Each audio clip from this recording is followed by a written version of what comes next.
Whether by ignorance, arrogance, or greed, Ubisoft for the better part of the last decade seems hell-bent on ruining their chances of staying afloat as a AAA games publisher. Excuse me? You mean quadruple A? Quadruple A games publisher. In just a few seconds, we're going to talk about that and how we can use Ubisoft's attempts to manipulate us to our advantage. Stick around. I am Grade A. I play games. This is Grade A Games. In this video, we're going to cover why Ubisoft needs to be taught a lesson, what Ubisoft's current objectives are as a company, and how we can benefit from making Ubisoft's short-sighted short-term goals come true while teaching a valuable lesson to Ubisoft stockholders that maybe will encourage them to take action and save Ubisoft from imploding. Let's start with why Ubisoft needs to be taught a lesson. Ubisoft blunder number 1. They create problems so they can solve them with microtransactions. Somewhere during the life cycle of Assassin's Creed Origins, some genius at Ubisoft decided that in order to drain another $15 from players' bank accounts, they would sell XP boosters and currency boosters under the guise of time savers. The only problem was, the average Assassin's Creed game weighed in at about 18 hours, and even at 30 hours, Assassin's Creed Origins did a decent enough job delivering the story without too much tedium or bloat. So, how did Ubisoft solve that? Well, the very next game, Assassin's Creed Odyssey, became bloated by 50%, with an average time to complete the main story jumping to 45 hours. That's not proof of anything. Okay, don't believe me? The very next game, Assassin's Creed Valhalla, which, surprise, also featured a microtransaction XP booster, clocked in at 61 hours to complete the main story. But Grade A, we gave the player more to do for the money. Yes? Bull. You padded the game to make it longer, less fun, so we'd spend money to make it enjoyable. You padded the game so that people like me with a full-time job and a desire to play more than one game at a time felt the best option to enjoy your game was to spend another $15 to make your extra bull less compulsory. It's disgustingly obvious when you look at the time to complete for the entire Assassin's Creed series, a corporate decision was made to make a product worse, so that we could be sold the remedy to your shitty decision. For Assassin's Creed Shadows, I expect both the bloat and the microtransaction time savers to be in full effect. Hell, we might actually be looking at more bloat when Ubisoft's inferior Ghosts of Tsushima releases later in 2024, for a reason we'll get to very shortly. Ubisoft blunder number 2. Ubisoft makes terrible decisions to make shareholders happy, and they make these decisions far too late to matter. Step right up and bear witness to the brainless wonder Ubisoft. Ubisoft, the company that released the ability-centered Battle Royale hyperscape with a tepid promotional effort and idiotic 5 months after the release of Call of Duty Warzone. Hey, we were dealing with the worldwide big sick. We had our stimulus checks, so get that thing out the door, and Ubisoft has a success, right? Right? Guys? Ubisoft, the company that, after the fail of Hyperscape and Tom Clancy Ghost Recon Wildlands, decides to quietly make a game that combines both efforts. Ubisoft released the debut trailer of Ghost Recon Frontlines, and first-person shooter fans were beyond thrilled with what they saw. The game released and outperformed all of... Nope. People called it out for what it appeared to be. Dog shit. So Ghost Recon Frontlines was scrapped after a lot of work and a lot of money went into the project.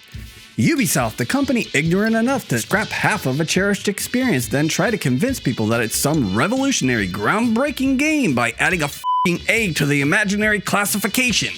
Ubisoft, the company who has decided that one of their most beloved franchises, Splinter Cell, simply isn't worth making anymore. Ubisoft, the company who tweets out stupid shit like gamers are going to get used to not owning their games. And last but not least, Ubisoft, the company who repays Rainbow Six Siege players 9 years of dedication, suffering cheaters, bugs, crashes, and all the typical Ubisoft bullshit by releasing a subscription service to milk those players even further. I'm sure the game's not going to become pay to win though.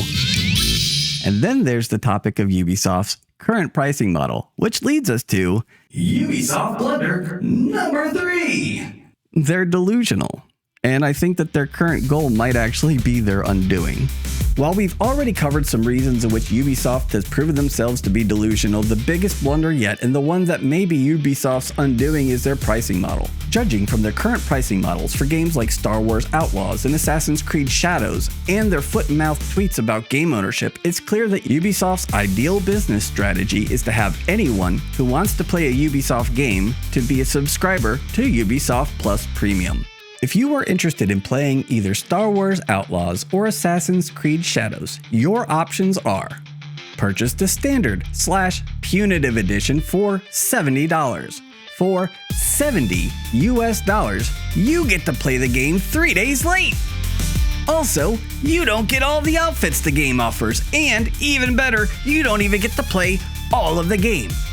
But wait, for $40 more, that's only 57% extra. You get to play the same game, and actually, you'll be able to play all of it. Oh, wow. And, even better, you get to play it on time. But if you're thinking, how can I help this poor quadruple A games publisher make a little bit more money so they can put food on the table? Well, let me tell you, for $60 more, for an additional 85% more than the standard we don't give a damn about our players edition, you get to play the game on time. You'll actually get to play all of the game, and you'll get access to all of the content that was designed for the game. And then, what's this right here? Oh, right next to the Ultimate Edition, we're shown that we can experience this same edition for $18 per month. So our options are: own the standard Punishment Edition of the game, own either of the upgraded versions of the game and get price gouged, or don't own a goddamn thing and play Ubisoft games for $18 a month. So we've discussed how Ubisoft creates problems that are then solved by paid time savers. We've lamented Ubisoft's terrible decision making and cluelessness, and we've mulled over Ubisoft's delusions and their poorly thought out goals.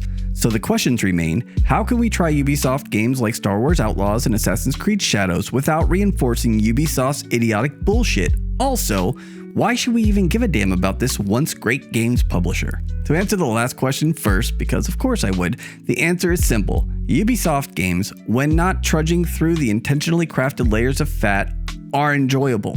Ubisoft keeps getting licensing deals with interesting IPs such as Avatar and Star Wars, and according to all accounts, is doing an alright job with them. And now for the denouement.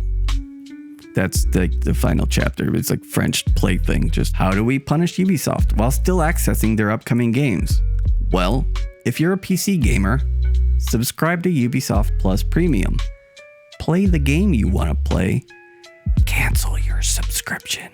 Instead of a minimum of $109 US, you can spend $18, play the newest Ubisoft games such as Assassin's Creed Shadows and Star Wars Outlaws until either A, you get bored and stop playing, B, you beat the game, or C, you don't beat the game and you decide whether or not you want to pay for another month of Ubisoft Plus Premium. The way I look at it is I consider this $18 a rental fee. If I enjoy the game and I want to replay it a number of times, I can wait until the game hits a price that I'm willing to spend for said game. The most important thing is to cancel. Do not let the subscription continue to zap you for an additional $18 a month, a value, by the way, that indicates that Ubisoft thinks that Ubisoft Plus Premium has more value than Microsoft Game Pass Ultimate. Ultimately, we want Ubisoft shareholders to see both an uptick in new subscriptions while simultaneously seeing every big-time project fail to meet financial projections. This is the way we will get change from Ubisoft. We need to show the shareholders that the fantasy they've been sold is just that, a fantasy, an unattainable dream so detached from reality that they, as quote-unquote educated investors, should feel ashamed and angry. Maybe angry enough to throw out the remaining trash that still remains after Ubisoft's little workplace scandal a few years ago. The quadruple A game asshole.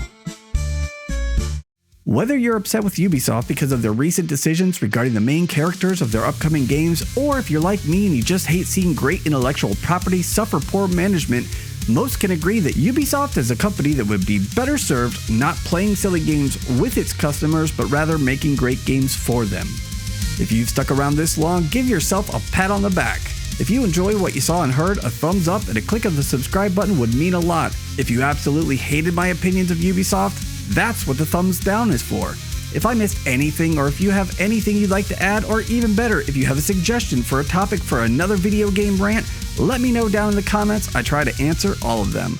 Until next time, I'm Grey Day, I play games, and this is Grey Day Games.